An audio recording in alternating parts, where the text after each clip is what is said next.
Are you ready, kids? Hello, it's Employee a Million here, and welcome back to SpongeComs. Today, I am recording episode 7 of SpongeComs, where I'll be talking about commentating over Hall Monitor and Jellyfish Jam.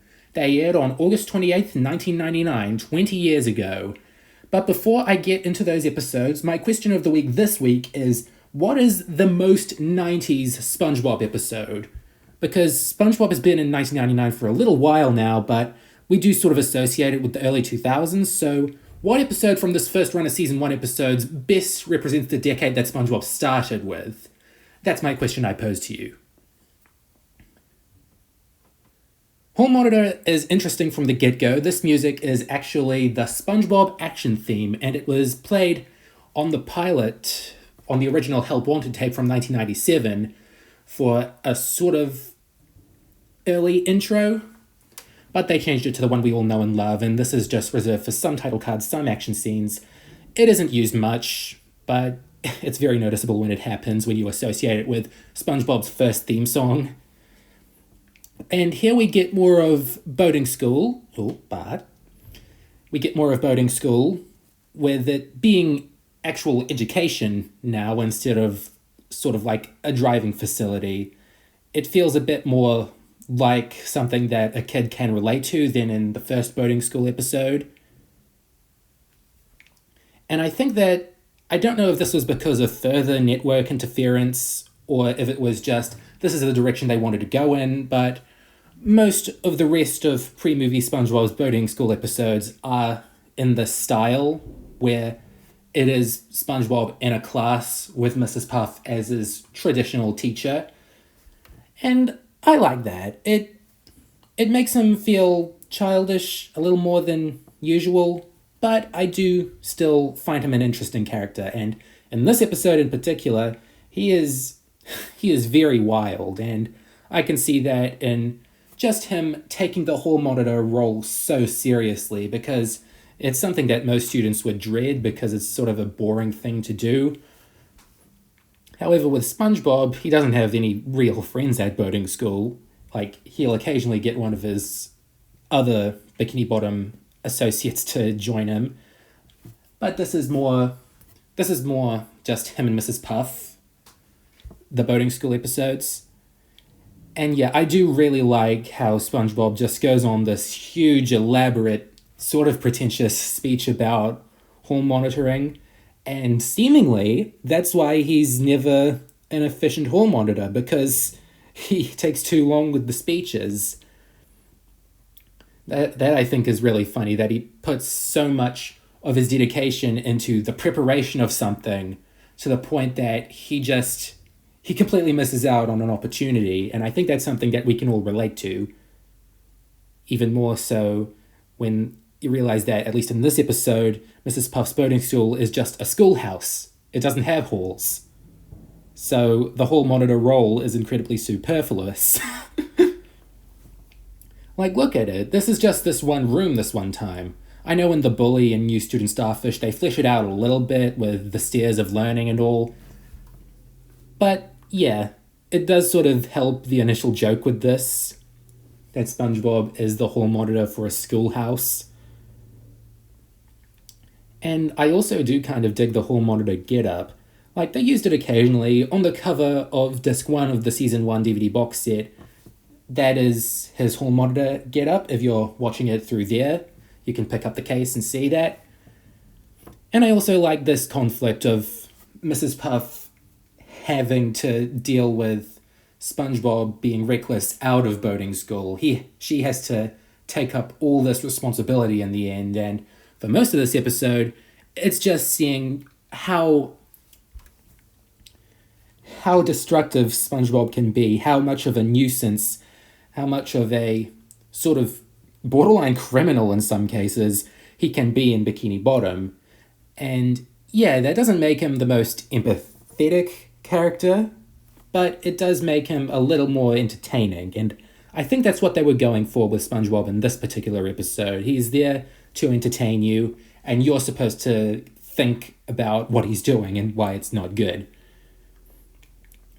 And Another thing I appreciate about this episode that isn't really discussed is that this is the first time we see downtown Bikini Bottom. Like, usually in the early seasons, it's just a couple buildings in the background, and you're mostly looking at a flat beach surface or a flat underwater sand surface. But here we see Bikini Bottom as an actual society with jobs, other cars, other large buildings, and that sort of fleshes out the world. And I do like that about this episode, that it does venture out of the show's initial comfort zone to give us something that paid off in the long run, because some episodes wouldn't be complete without this bigger Bikini Bottom. I can't name any off the top of my head since they're typically in the later seasons, but they are there. They are very useful. And here we see SpongeBob running into Patrick and accusing him of being a public nuisance because he's apparently dripping pink ice cream. I wonder why the ice cream Patrick is eating is pink. Maybe he's just really into strawberry. Maybe it's just sort of hinting that he is pink and is going to wear the cone as his symbol of authority alongside SpongeBob's hall monitor outfit. I don't know. When you're really looking into SpongeBob, you do have to look out for little things like that. Is that intentional? And that's part of the joy of really getting into the nuts and bolts of SpongeBob. Oh, and I love this little male boy, this newsie. The way his voice changes is just great. It's also kind of showing that SpongeBob is a bit more naive than your typical Season 1 SpongeBob in this, and that's saying a lot since he was pretty naive from the very start, in all honesty. And, yeah, I really need to stop saying "and yeah," because it's a tick. But anyway, this little portion of the episode doesn't go on for very long, but it's what I think of when I think of Hall Monitor. It's just SpongeBob and Patrick goofing off, trying to figure out who the maniac is, the new Bikini Bottom maniac. I really don't know why SpongeBob doesn't know that, and here we get a very sneaky bit of repeated animation, because the repeated animation is at the start. This is the full scene of them eating ice cream and SpongeBob realizing, yeah, this doesn't work. But as I was saying, SpongeBob not knowing who the maniac is when he earlier declared himself the open window maniac, I think that it's because he sees, like, societal nuisances as maniacs, and, ooh, we have some green eyelids on a police officer. Another good old animation era. Patrick's role in the episode starts to grow beyond just SpongeBob's sidekick now. He's now being turned against him, accidentally being turned against SpongeBob by the policeman. And what is one of the best Season 1 Patrick routines? In general, I think that this interpretation of Patrick, and that he's dumb, friendly, and crazy, all of those things combined, I think this is one of the closest things we get to a fully formed Season 2 or 3 Patrick in Season 1. Even though he still isn't the sharpest tool in the shed and forgets what SpongeBob looks like. At least from a distance, because the only time he sees him again is in the night. In what is a pretty fun little thing a very fun transition coming up, where the night background just slams down. I really do like it. And it does make the episode more ominous.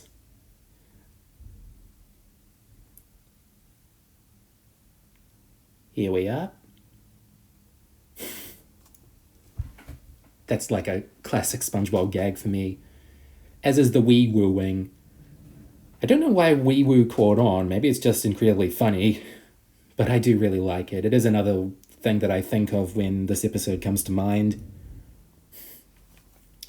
And here's another big misunderstanding scene between SpongeBob and Patrick, but it is nowhere near as boring as it was in Naughty Nautical Neighbors. This is totally for dramatic purposes, climactic purposes. And it does sort of... SpongeBob is sort of getting what's coming to him for being this danger to Bikini Bottom, where he is just sort of being misguided by Patrick, who doesn't know that the maniac is SpongeBob, or at least doesn't know anymore. It's hard to tell what's going on in Patrick's head in this episode. That's what makes him so funny in it, actually.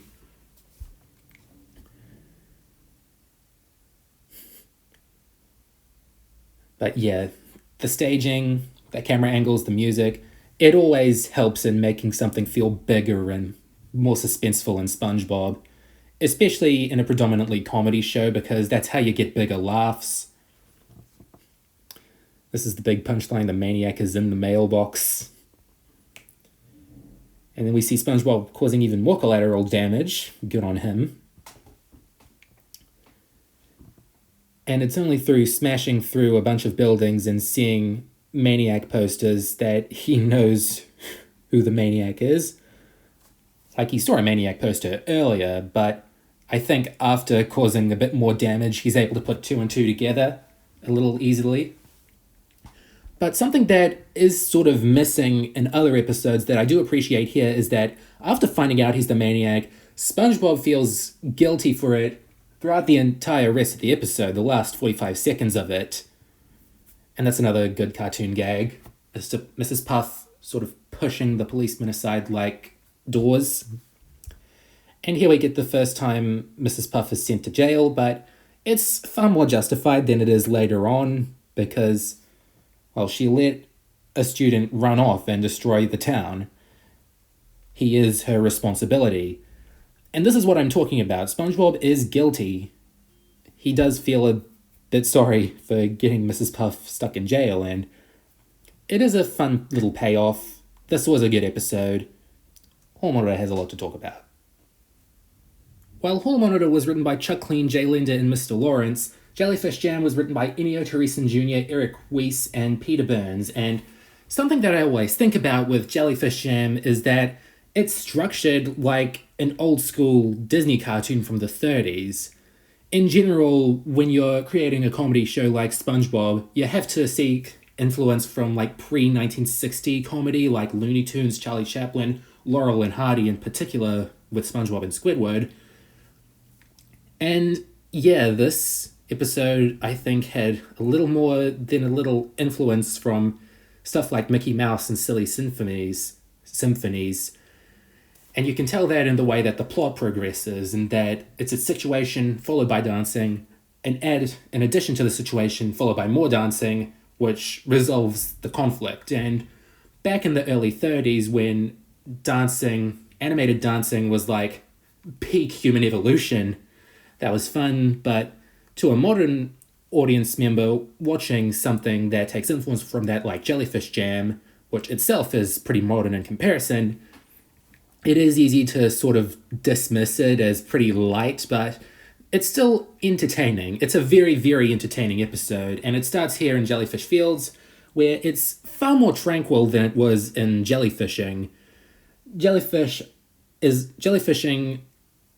are less like butterflies or stingrays, sort of a hybrid of them, and this jellyfish in particular is more like a hedgehog or a possum, a sort of cute animal that SpongeBob likes to play with in his free time, but doesn't quite want to take it away to his house, unless he sees it as super cute, which he does, after he slingshots it. A bit Bart Simpson-ish, if you ask me, but yeah, I don't mind SpongeBob accepting one pet into his house.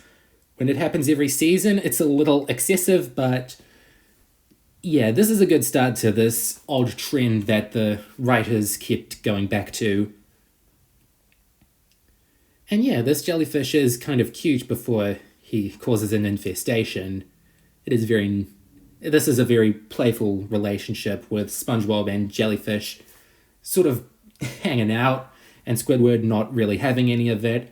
Squidward's great, but he is more of an observer in this episode. An observer in terms of listening, because the audio in this episode was super important. What you're hearing right now is called Stadium Rave A, which is a 90s Europop anthem that draws influence from Get Ready for This by 2 Unlimited, which was heard in basketball games or baseball games or whatever. A lot of big sporting events in the 90s, and even made its way into the 1996 movie Space Jam, which had the Looney Tunes and Michael Jordan, if you want to remember or if you don't, I don't blame you. But yeah, I really do like this sequence. It is very 90s in a way that SpongeBob isn't like after this. Sort of dated, but it is kind of fun either way. It has a lot of very surreal imagery. Like when you think the 90s, you think grungy, but it also had a lot of vibrancy in terms of like color presentation and doing this, those huge surreal moments of SpongeBob and the jellyfish morphing. I love those. I was weirded out by them as a kid because it's very easy to be weirded out by SpongeBob stuff when you're a kid. But now, as someone who looks at art for a hobby, that is really fun to notice and pause on. There was a lot of creativity in just the dancing alone. And yeah, that's why Jellyfish Jam is such a riot to watch 20 years on. The colors, the dancing. It's a very lively episode and very of its time, but if you still like watching it 20 years later, that is absolutely no problem. That is a blessing, actually. And here we start to see the conflict of the episode arise after the jellyfish is welcomed into SpongeBob's humble abode, as he calls upon more of his friends to... And I think that is a very decent lesson to learn, that animals have their own way of nature, and jellyfish have theirs. They do like to, at least in this episode, they like to go all out and party as long as they can. I don't know why SpongeBob doesn't hear the partying, but Squidward can. I guess he's a much heavier sleeper than Squidward.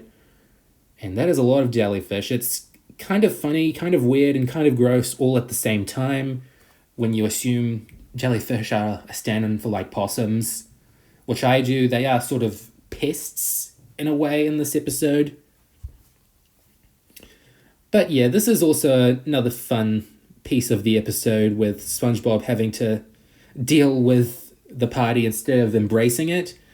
It's unlike him, and that's what makes it so interesting, that he has to turn it off, that he has to turn off his party attitude. And the jellyfish cause a lot of problems. They turn him into a disco ball. We're going back another 20 years to the 70s, apparently. SpongeBob is taking on a little more of an authoritative stance now, but he has good reason for it now, unlike Hall Monitor. And still, the animation is great. Of course, there's a difference between animation, art direction, and visual design, like I went over in the Ed, and Eddie review, which I got from a comment after my Rocco video. And yeah. Oh, and this is the first CGI in the show, the pineapple bouncing around. You see stuff like that happen more often in Season 2, and 3, and 4, 5, 6, 7, 8. Not so much in 9 onward, because by that point it gets a little choppy. So they just use full-on CGI by that point. But it is another sign of what SpongeBob started out as. It wasn't the cheapest show ever, like a lot of people say it is. It got a full 20-episode season with occasional computer animation. And bear in mind, cell animation was phased out because it was expensive, not because it was looking cheap and outdated. Digital animation was introduced to save costs and to save animation errors, like Squidward's shirt going brown here, his nightgown, not his dress. Here we get a little bit of a unnerving piece with Squidward's bad clarinet playing, turning the jellyfish into a frowny face. But yeah, the jellyfish become much more of a hassle now. They start attacking SpongeBob like they did in his premiere episode. Squidward pays the price for upsetting them even further. Says everyone's a critic. And this was a good way to have Squidward be a bystander. Have him still cause some trouble. And have him still pay the price for it. Because Squidward is sort of a warning to not let your angst or hatred of something go over your head.